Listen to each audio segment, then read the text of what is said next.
여러분 안녕하세요. 책을 쉽게 정리해드리는 책읽지라입니다. 오늘은 중국 문학가 루신 정리해드립니다. 제가 3년 전쯤에 이렇게 유튜브 영상을 편집해서 처음 만들기 시작할 때 아큐정전을 리뷰한 적이 있어요. 아큐정전 들어보신 분도 있고 읽어보신 분도 있을 텐데요. 당시 박근혜 대통령을 아큐의 정신승리법에 비유했었는데 요즘도 그 아큐정전 영상을 찾아보시는 분들이 종종 있더라고요. 여기 걸어두겠습니다. 제가 중국 문학과를 졸업했잖아요. 그렇게 우등생은 아니었지만 어쨌든 얼마 전에 저희는 교수님을 선생님이라고 부르는데 저희 선생님이 루신에 관한 책을 내셨더라고요. 제가 4월에 책 언박싱 영상에서 이 책 구매한 이야기를 잠깐 드렸었는데 한 권은 좀 루신에 대해서 잘 이해할 수 있는, 그가 어떤 사람이었는지 또 어떤 이야기를 했는지 알 수 있는 루신의 해설서이고요. 한 권은 루신 독본이라고, 이 표지 굉장히 예쁘죠. 루신이 직접 쓴 소설이나 에세이 그런 것들이 수록되어 있는 책입니다. 그래서 이거를 보고 궁금하면 여기에서 직접 작품 원문을 찾아서 읽어보는 식으로 읽으면 좋을 것 같아요. 제가 이 책의 앞코를 몇 장 읽었을 때 교수님께서 카톡에 온 거예요. 교수님이 요즘 젊은 사람들 읽기 어떤 것 같아요? 라고 물으시길래 제가 교수님 요즘 젊은 사람들 루신 잘 모를걸요? 위화는 많이 아는 것 같은데 요즘은 몰랑몰랑한 인문학만 읽지 루신 잘 안 읽을 것 같다. 그렇게 말했는데 제가 이 책을 읽으면서 사실 너무 재밌게 읽었거든요. 이 시대가 1800년대 후반에서 1900년대 초반, 약 120년이 지난 일인데 위화감이 없는 거예요. 루신 마음이 내 마음 같고 나에 대한 반성, 그리고 나다움에 대한 고민, 그리고 사회에 대해서 내가 요즘 느끼고 있는 감정들, 나만 이런 게 불편한 건가? 라고 느꼈던 부분들. 근데 루시는 이렇게 말합니다. 맞아. 그거 불편한 거 맞아. 사람들이 그냥 관습적으로 의뢰 나쁜 건데 당연하다고 여기는 거야. 다시 읽으니까 엄청 생소하게 느껴져서 내가 학교 다닐 때 공부를 엄청 안 했구나. 이거 다 배웠던 건데 굉장히 꼼꼼하게 필기를 해가면서 읽었습니다. 먼저 루신의 일생에 대해서 간략하게 정리해 드릴게요. 루신은 1981년 중국 저장성의 샤오싱, 우리말로는 서흥에서 태어납니다. 이 시기에는 중국이 외부적으로는 제국주의의 위협을 받고 있었고 국내적으로는 군부 정권이 지역별로 나눠서 다루고 있던 그런 흉흉한 시대였습니다. 이제 신해혁명이 일어나고 중화인민공화국이 수립되기 전의 시대인데요. 조금 있는 집에서 태어난 루시는 원래 국비장학생으로 일본으로 유학까지 가게 됩니다. 그래서 이제 의사가 돼야겠다라고 생각을 하고 공부를 하는데 이제 마지막에 졸업을 앞두고 선생님이 원래 미생물 시간에 미생물을 이렇게 슬라이드로 넘겨서 보여주다가 다른 사진들도 보여주고 했는데 하나에 보여준 사진이 러일 전쟁 기간에 중국 사람인 스파이를 잡아서 공개 처형하는 장면의 사진이었어요. 근데 중국인이 사형을 기다리고 있고 그거를 지켜보던 중국인들이 동그랗게 서서 멀찍이 서 이 장면을 지켜만 보고 있더라는 겁니다. 거기서 루시는 충격을 받습니다. 내가 치료해야 할 건 사람의 몸이 아니라 이 국민들의 정신이겠구나. 문학을 해야겠다. 처음에는 글을 쓰지 않으려고 합니다. 답답한 현실에서 이거를 아무것도 바꿀 수 없다고 생각했기 때문인데요. 신청년이라는 잡지를 만드는 친구가 찾아왔을 때 이렇게 얘기합니다. 창문도 없고 부술 수도 있는 철방이 하나 있다. 여기서 이제 산소가 점점 부족해서 사람들은 죽어가겠지. 잠든 상태에서 죽어가기 때문에 사람들은 큰 피해를 느끼지 못할 거다. 그런데 그 중에서 자네가 일어나서 여기서 큰 소리를 일으켜서 사람들을 깨운다면, 그래서 결국은 깨웠지만 같이 구제할 수 없는 그런 임종의 길을 고통스럽게 맞이하게 된다면 그건 그들에게 미안한 일이 아니겠느냐. 그런데 친구는 이렇게 얘기를 합니다. 그러나 몇 사람이라도 일어난다면 그 철로 된 방을 부술 희망이 전혀 없다고 할 수는 없지 않은가. 이렇게 와서 설득을 하자 이렇게 생각을 합니다. 희망이라는 걸 말살시킬 수는 없는 노릇이기에, 희망이란 미래에 속하는 것이기에 반드시 내 주장으로 있을 수 있다는 그의 주장을 꺾을 수는 없다. 그렇게 하면서 처음에 글을 쓰기 시작을 하고요. 그게 첫 번째 작품이 광인일기였습니다. 그런데 그렇게 그는 꾸준히 글을 쓰다가 국민당 반공 독재 정치에 항의를 하는 글도 많이 썼고요.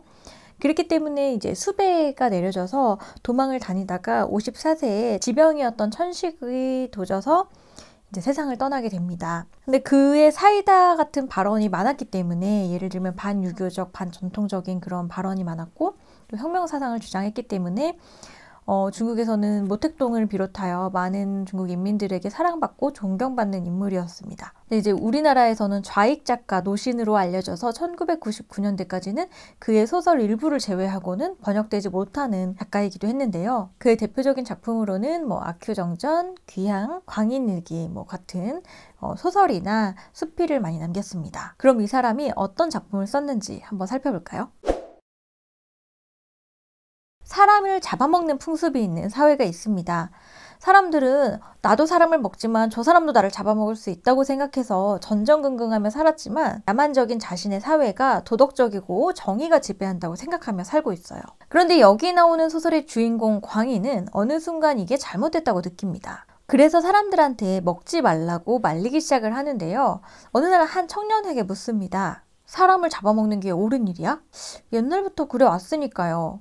옛날부터 그래 왔다고 옳은 일이야? 사람들은 오래전부터 식인을 해왔기 때문에 이게 당연하다고 여기는 거죠. 그렇게 사람들한테 사람을 먹지 말라고 얘기를 하고 다니고 있는데 어느 순간 자기가 생각을 해보니까 자기도 사람을 먹은 적이 있는 거예요.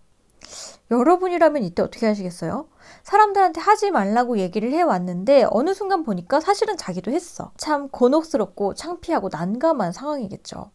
수치심에 자살을 할 수도 있고 또 정치인들처럼 난 몰랐는데 누가 내 반찬에 몰래 넣었어 라고 변명을 할 수도 있겠죠. 근데 이렇게 생각합니다. 4,000년의 식인의 역사를 가진 곳 그리고 4,000년의 식인의 역사를 가진다 라고 치환해서 말합니다. 나 역시 예외 없는 역사의 일부라는 자각인 거죠. 광희는 외부자로서 비판의 목소리를 내세운 게 아니라 그 시대에 사는 사람으로서 자성의 목소리를 낸 것입니다. 그리고 그가 한 선택은 아이들을 구하라 였어요. 식인을 하지 않은 아이가 있다면 그 식인의 이데올로기에 물들지 않은 아이가 혹시 있다면 구해야 한다. 그들에게는 식인 사회를 물려주지 않는 것. 그게 식인 경험을 가진 세대의 의무다. 이것이 바로 루쉰이 가지고 있는 정신입니다. 사실 루쉬는 일본에서 7년 동안 유학을 하면서 일본어, 영어, 독일어까지 할 수 있고 새로운 학문을 많이 받아들인 그리고 이 글이 나올 때는 20대 후반 이렇게 됐던 젊은 지식인층이었죠. 근데 자신을 구시대의 유물이라고 생각합니다. 그래서 책임감과 제의식을 가지고 이 시대의 문을 닫고 나가는 마지막 사람이 되어야 한다고 말하죠. 루쉰의 이런 사상을 중간물 의식이라고 합니다. 나는 앞세대의 끝자락에 있다. 그리고 뒷세대를 위해서 책임감 있는 결정을 내려야 한다. 이런 중간물 의식을 위해서는 두 가지 전제적인 생각이 필요하다고 합니다. 첫째는 역사는 발전한다. 미래는 더 나아질 것이다. 라는 믿음이 있어야 한다는 거죠. 그리고 두 번째는 내가 자란 세대에 대해서 비판의식을 가져야 한다고 합니다. 그리고 그것은 내가 끝내야 한다는 생각을 가져야 한다는 거죠. 루신이 쓴 수감록이라는 글의 한 구절을 읽어보면요. 나이 든 사람들은 길을 내어주면서 재촉하고 격려하여 청년들을 나아가게 한다. 길에 깊은 웅덩이가 있으면 자기가 죽어 메워서 그들을 가게 한다. 청년들은 깊은 웅덩이를 메워 자기가 갈 수 있도록 해준 나이 든 사람들에게 고마워하고 나이 든 사람들은 자기가 메운 깊은 웅덩이를 지나 멀리 나아가는 청년들에게 고마워한다. 이런 사회가 되어야 한다는 거죠. 나이 많은 사람들이 젊은 세대의 앞길을 위해서 희생해야 한다라는 생각을 루시는 가지고 있었던 거죠. 그게 자기를 포함해서 말입니다. 우리는 어떻게 아버지 노릇을 할 것이라는 수필을 썼었는데 앞소설이랑 같은 맥락이긴 한데 제가 대학교 때 이 글을 보고 굉장히 충격 먹었던 기억이 납니다. 이를테면 이런 주장을 해요. 부모님 너희들이 성욕을 위해서 본능에 의해서 아이를 낳은 거지 아이에게 은혜를 베푼 게 아니다. 아이를 낳아줬기 때문에 보답을 바라면서 젊은 사람들을 희생시켜서는 안 된다라는 주장을 합니다. 사실 우리 사회에서는 효도가 커다란 미덕이잖아요. 내가 너를 어떻게 키웠는데 키워주신 은혜 꼭 보답하겠습니다. 그런데 루시는 이렇게 은혜와 효도라는 주고받기식의 관계에서 벗어나야 한다고 얘기합니다. 그러면 은혜와 효도를 제거하고 나면 부모 자식 사이에 남는 게 뭐냐? 우리는 지금 어떻게 아버지 노릇을 할 것인가 라는 글의 일부인데요. 자연계의 질서에도 결함이 있긴 하지만 어른과 어린 사람들을 연결하는 방법에는 틀린 게 없다. 자연계는 은혜라는 말을 쓰지 않고 생물에게 한 가지 천성을 부여했는데 그것은 바로 우리가 사랑이라 부르는 것이다. 공자님 말씀을 모르는 동물도 제 자식은 끔찍하게 사랑한다는 거죠. 은혜가 아니라 그냥 천성인 사랑으로 조건 없는 사랑을 베푼다는 거죠. 사실 저도 유교라는 것에 그냥 젖어서 익숙하게 살다가 20년 만에 중국 문학과에 들어가면서 유교가 통치 이념으로 어떻게 작동했다라는 것에 대해서 징하게 들은 것 같아요. 유교가 국가 질서를 어떻게 만들었고 뭐 이런 이야기들을 많이 했었는데요. 예라는 것은 우선 사람을 분별하는 데서 시작합니다. 부모와 자식, 임금과 신하, 선생과 제자 이런 식으로 관계를 구분짓는 거죠. 왜 구분하냐? 구분하는 것은 차별을 위한 것입니다. 바로 등급 위계 질서 사회예요. 뭐 그게 오늘날까지도 연공제나 어떤 가부장적인 문화에서 남아 있는 거죠. 근데 이게 뭐 절대적으로 나쁘다는 얘기는 아니에요. 당시의 사회 질서를 유지하기 위한 질서로 등장했죠. 근데 루시는 이게 나쁘다고 얘기합니다. 그 앞서 살펴본 광인일기에서도 광인이 그 책을 보다가 인이해지라는 글자 속에서 식인이라는 글자를 발견하거든요. 그래서 근대 중국에서는 유교와 전통 질서를 타파하는 작업이 일어납니다. 문화대혁명 때 자식이 부모를 비판하고 제자들이 스승을 비판했죠. 중국 사회에서는 이렇게 유교와 전통 질서를 해체하려는 큰 움직임이 있었고 그 배후에는 이제 루신을 비롯한 이런 사회문화적 분위기가 있었던 거죠. 그런데 그런 경험을 하지 못한 한국인의 입장에서는 유교를 공격하는 게 사실 불편하고 거북스럽게 들리기는 합니다. 그런데 루신은 그것이 맞느냐에 대한 질문을 던졌던 거죠.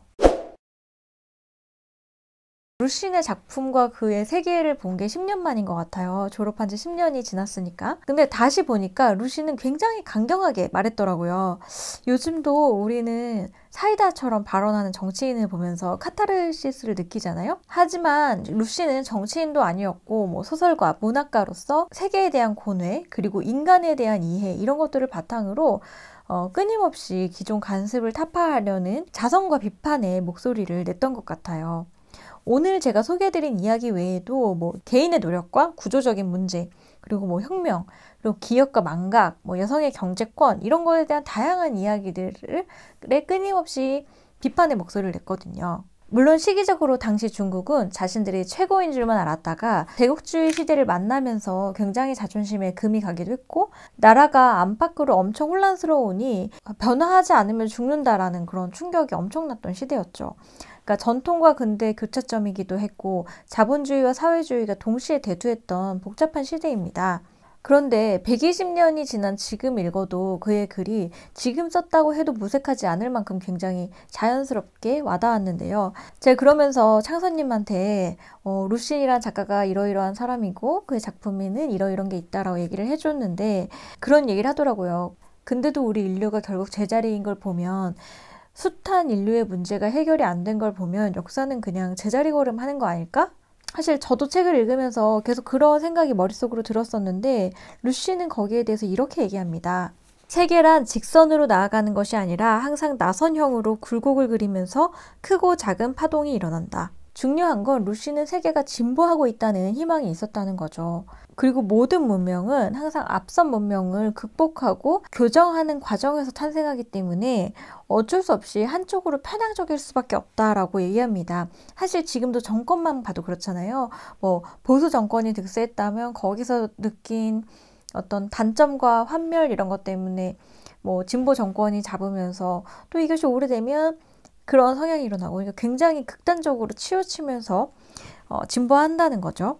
그러니까 루신도 이렇게까지나 전통이나 유교 같은 것들을 거부할 수밖에 없었고 또 자기가 무슨 맥락에서 그런 얘기를 하는지 굉장히 잘 인지하고 있었어요. 저는 이번에 책을 보면서 루신이 정말 무섭지만 따뜻한 천재구나 라는 생각이 많이 들었습니다. 그럼 이 세상을 살기 위해서 우리는 어떻게 해야 하냐? 중심을 가지고 살려면 나다움이 있어야 한다고 말합니다. 다수가 그렇다고 말한다는 이유로 내가 거기에 동조하지 않고 또 이상한 것을 발견할 수 있는 이단아가 돼야 한다. 저에게는 그래 너 틀린 거 아니야. 묵묵히 너의 길을 가라는 말로 들려서 위안이 되고 힘이 되는 말이었습니다. 쉽고 재밌고 또 따뜻하게 쓰였거든요. 누구나 재미있게 읽을 수 있는 입문서이자 입문서인 것 같습니다. 루신 읽는 밤입니다.